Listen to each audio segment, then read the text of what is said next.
제19대 장미 대선이 오늘로 꼭 14일 앞으로 다가왔습니다. 선거운동 열기가 굉장히 달아올랐는데요. 유권자들의 귀를 사로잡을 대선 후보들의 로고송이 화제입니다. 자세한 내용 이슈 10분 체크해서 알아보겠습니다. 김성수 문화평론가 모셨습니다. 안녕하십니까, 평론가님? 안녕하세요, 김성수입니다. 네. 요즘 대단합니다, 그죠? 네, 로고송들 정말 다양하게들 선택을 해서 시내 다니다 보면 계속 들리죠, 그죠? 그렇죠. 사실은요, 로고송은 이제 벽보나 포스터가 네. 후보의 첫인상을 시각적으로 보여준다고 하면 로고송은 청각적으로 후보의 첫인상을 결정지어주는 겁니다. 그래요? 그래서 들려오는 노래의 후보의 이미지가 어떻게 얹어졌느냐에 따라서 첫인상을 딱 보게 되죠. 그래서 네. 자기의 약점들을 잘 보완하려고 이 노래들 갖다 선택하는 경우들이 많습니다. 일단 어떤 로고송들이 인기를 모으고 있는지 보면요. 그러시죠. 기호 1번 문재인 후보 같은 경우는 로고송을 가장 많이 선택을 했습니다. 그래요? 예, 12개의 로고송을 선택해서 로고송의 특징이 세대별 맞춤형 로고송이 있어요.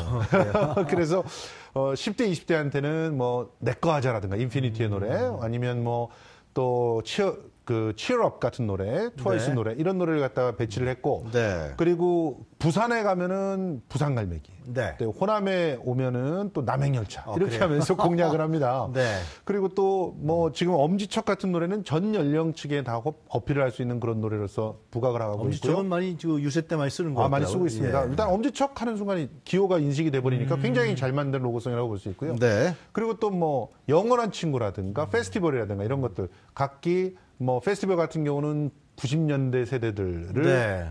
공략하는 것이고, 영원한 친구 가면 80 이전 세대들을 공략하는 것이죠. 기호 2번 홍준표 후보는 어떻습니까? 홍준표 후보 같은 경우는 자신이 워낙 좀 막말, 또 거친 이미지 이런 걸 갖고 있잖아요. 네. 그래서 귀요미송 같은 거를 이렇게 좀 완화를 시키려고 했고요. 네. 그리고 모래시계 검사라고 하는 부분을 또다시 강화시키기 위해서 백학 OST를 고스란히 또 모래시계 OST죠. 그걸 사용하고 있고, 그리고 대한민국 같은 걸로 보수의 어떤 이미지를 주려고 했고, 네. 무조건 같은 경우는 이미 이명박 대통령이 있어서 아주 효자 노릇을 했던 로고송인데, 그건 많이 들었던 것 같아요. 그 무조건을 정말. 또 사용하면서 또 그런 이미지를 이제 연장하려고 네. 하고 있고요. 그리고 또 이제 3번 안철수 후보 같은 경우, 예. 안철수 후보는 참 특이하게도 2012년에 그 문재인 후보의 출정가였던 네. 그대에게를 고스란히 사용하고 있습니다. 그 신해철의 그대에게. 그리고 신해철의 민물정어의 꿈 같은 경우는 가사를 하나도 바꾸지 않았어요. 근데 네. 이 노래가 굉장히 어떻게 보면 신해철 씨의 추모곡으로 사용됐던 노래인데 이게 로고송에 어울리느냐라는 논란도 잠깐 있었는데 네. 고스란히 그 가사를 그대로 사용하고 있고요. 그리고 이 국민의당 같은 경우는 국민의당 당가가 굉장히 인기가 있더라고요. 그래요? 그래서 당가를 고스란히 그냥 로고송으로 아주 락 당가는 버전에. 예. 그럼 그 어떤 곡의 그게 아니라 완전 창작곡입니다. 창작곡이에요? 예, 오. 창작곡을 내놨는데 네. 굉장히 인기가 있어서 이거의 맞불 작전일까요? 또 든든 씨라고 해가지고 더불어민주당은 또 김영석 씨가 새로 또 곡을 만들어서 이렇게 선보이기도 했습니다. 네. 그리고 기호 4번 바른정당의 유승민 씨 네. 치얼업을 쓰면서 곡에 샤샤샤 하는 부분을 444로 바꿔가지고 기호 기호를 4번이다. 인지시키는데 굉장히 신경을 쓰고 있어요. 늘 1번이셨기 때문에 네. 어떻게 4번인가를 인지시키는 게 굉장히 중요하다고 생각했나 봐요. 그리고 샤방샤방. 이 샤방샤방은 이전에 박근혜 전 대통령도 썼던 로고송입니다. 네. 네, 4번 이렇게 해가지고 쓰고 있고요. 또 파란 나라 같은 경우도 역시 사용하고 있는데, 파란 나라도 그 로고송으로 많이 사용되는 노래입니다. 그리고 기호 5번 정의당의 심상정 후보는 진실은 침몰하지 않는다. 이거는 촛불의 적자가 나다라는 세월이라는 세월이라고 볼 수 느낌이 있죠. 좀 나네요. 그렇습니다. 그리고 이제 붉은 노을 같은 것도 어떻게 보면은 정의당을 가장 든든하게 지지하는 그 세대가 3040인데 네. 붉은 노을 같은 노래는 이제 그런 세대를 겨냥한 노래라고 볼 수 있습니다. 아이디어가 아주 백출합니다, 그죠? 예. 자, 그렇다 그러면 이번 대선에 선택된 로고송은 참 장르가 다양한 것 같은데요, 예. 그죠? 지금 쭉 말씀해 주셨는데, 그렇습니다. 뭐 트로트부터 해서 뭐 동요까지. 힙합, 재즈, 동요까지. 예. 동요 선택한 경우도 있죠. 그건 어떤 거예요, 지금? 그러니까 기본적으로 로고송의 요소가 크게 한 3가지는 반드시 갖춰야 돼요. 네. 첫째, 누구든지 쉽게 따라 부를 수 있어야 됩니다. 그러다 보니까 쉽게 따라 부를 수 있는 노래라고 하면은 장르적으로는 동요나 트로트를 제일 많이 손을 꼽습니다. 그렇겠네요. 그리고 그 당대의 히트곡들이 네. 따라 부르기 쉽다고 생각을 하니까 많이들 사용이 되는 거죠. 그리고 두 번째로 중독성이 아주 강해야 됩니다. 그래서 뭐 트로트에서 보면 후렴구가 네. 굉장히 그 중독성이 강한 면들을 보이잖아요. 그리고 요즘에 이제 후크송이라고 할 정도로 댄스 음악들, 아이돌 음악들이 아주 중독성이 강하죠. 이제 그 부분에 기호를 얹고 네. 이름을 얹어버리면 가령 지금 그 트와이스의 치어업 같은 경우는 치어업 베이비 하는 부분이 있어요. 그게 이제 후크가 되는 건데 그 부분을 키오 1번, 키오 1번, 1번 문재인 이렇게 바꿨어요. 그러니까 그것만 들리는 거죠. 계속.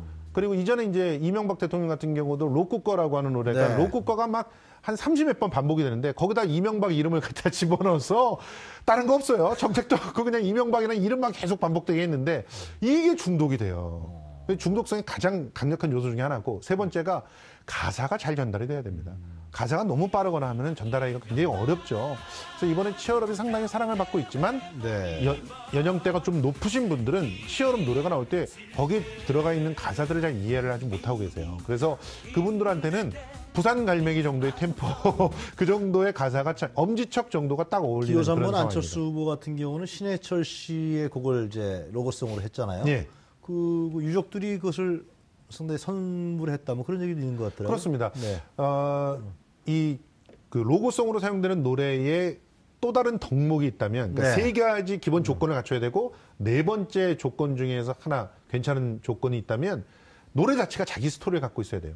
가령 노무현 후보 같은 경우는 여러 로고송이 있었지만 네. 자기가 기타 치면서 저들의 이걸로 끝났거든요. 그거는 이제 상록수가 가지고 있는 역사성이 고스란히 노무현에게 투영이 되면서 사람들이 그걸 기억하게 되는 거거든요. 이런 노래가 그대에게란 노래일 수 있습니다. 이 그대에게라고 그래요? 하는 노래는 실제로 그 대학가요제 시대가 접혀지는 대학가요제 시대가 마무리되는 때 등장을 했어요. 네. 그래서 신해철이라고 하는 X세대의 선구자를 등장시킨 그런 노래였습니다. 그러니까 새로운 시대의 출발을 알리는 거였죠. 새로운 세대의 탄생을 알리는 빵빠레였죠. 네. 그다음에 그 노래가 노무현 대통령의 추모식 때 불렸습니다.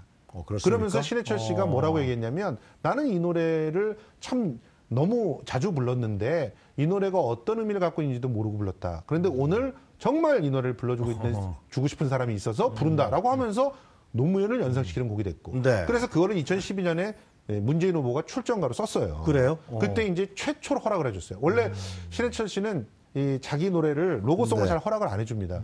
그랬다간 특정한 후보의 그 이미지에 딱 덧칠되는 게 싫다는 거거든요. 그렇죠. 예.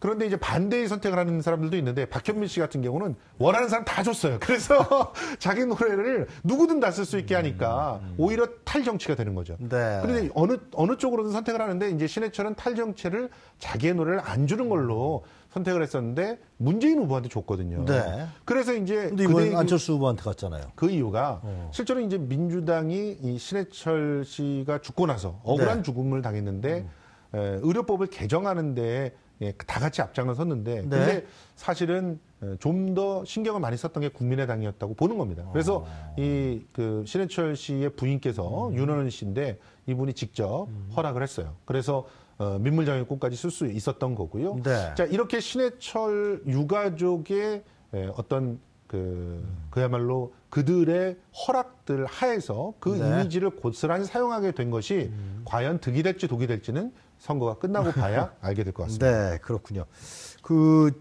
우리 김성수 평론가 보시기에는 역대 대선에서 예, 총선에서 로고송이 많았잖아요. 예, 그렇죠. 가장 기억에 남는 잘 됐다. 베스트 로고송이라면 어떤 게 있겠습니까? 저는 최고의 로고송은 DJ DOC와 춤을 그건 뽑습니다. 아직도 기억이 나는 것 같아요. 예, 그렇습니다. 그 로고송을 이렇게 폭발하게 만든 그런 노래입니다. 사실 이전에도 선거 때 간간히 음악을 썼거든요. 네. 87년도 같은 경우에도 뱃사미 무초를 육성으로 녹음을 해가지고 이제 사용하기도 하고 실제로 그 흥얼거리게 했어요. 왜냐하면 노태우 대통령이 잘 부르던 노래였기 때문에.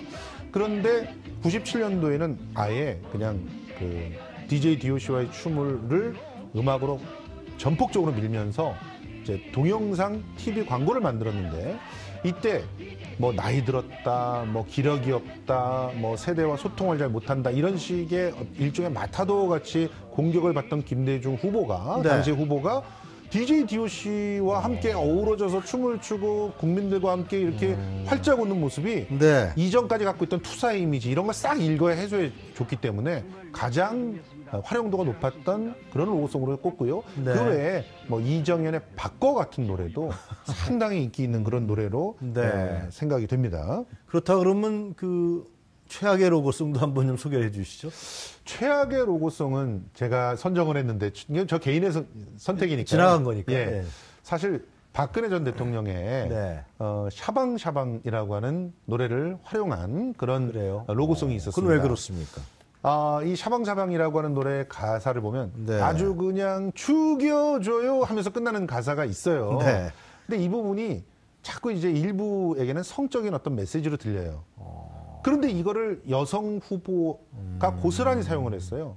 그러다 보니까 이제 샤방샤방이라고 하는 그 노래가 좀 나중에는 나이 드신 분들한테 좀 면구스럽게 되고 그래서 좀 슬그머니 좀 덜 쓰게 되는 논란도 있었기 때문에 덜 그래요? 쓰게 되는 그런 노래가 됐고 그래도 그리고 당선됐잖아요. 당선은 되니까요. 그래서 로고송이 당선을 좌우한다고 이게 보기 그건 어렵고 아니고, 예. 좀 확실하게 인상을 주고 그다음에 이전에 좀 약점이 있었던 것들을 회복시킨다 이렇게 보시면 됩니다. 이명박 후보도 로고송을 참 잘 썼던 그런 그래요? 후보입니다. 실제로 이명박 후보가 썼던 무조건 같은 네. 노래도 역대 좋았던 로고송 중에 하나로 막 이렇게 손꼽히는데요. 그 반면에 넌 내게 반했어라고 하는 걸 바꿨던 네.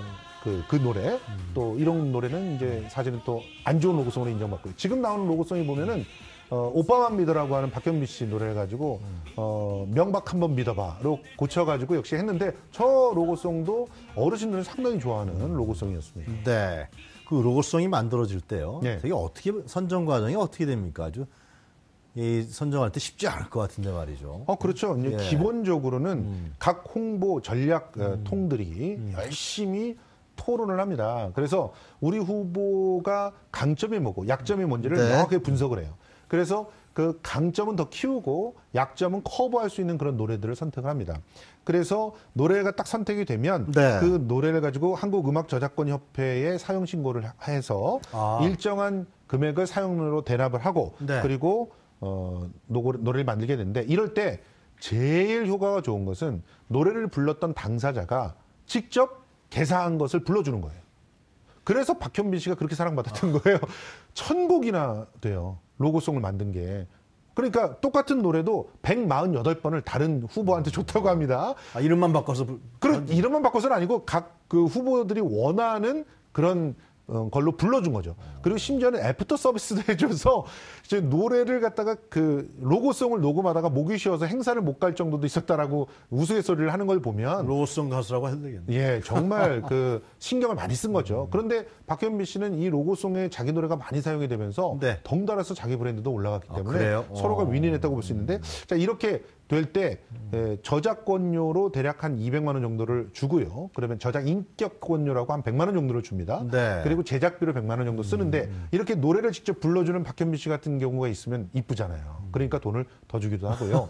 그리고 당신 노래를 나를 전적으로 사용할 수 있게 하라. 그러면 이제 전속 같은 그런 네. 개념으로 돈을 더 주는데 이럴 때는 천정부지로 치솟습니다. 그래가지고 실제로 백세 인생 굉장히 히트했었잖아요. 그래서 지난 총선 때 백세 인생을 이제 새누리당에서 독점적으로 쓰기를 원했어요. 네. 그때 뭐 한간의 소문에 의하면 억대를 불러서 난 그렇게 못 주겠다라고 해서 알겠습니다. 결렬됐다는 얘기도 있었습니다. 알겠습니다. 오늘 말씀 잘 들었습니다. 감사합니다. 고맙습니다.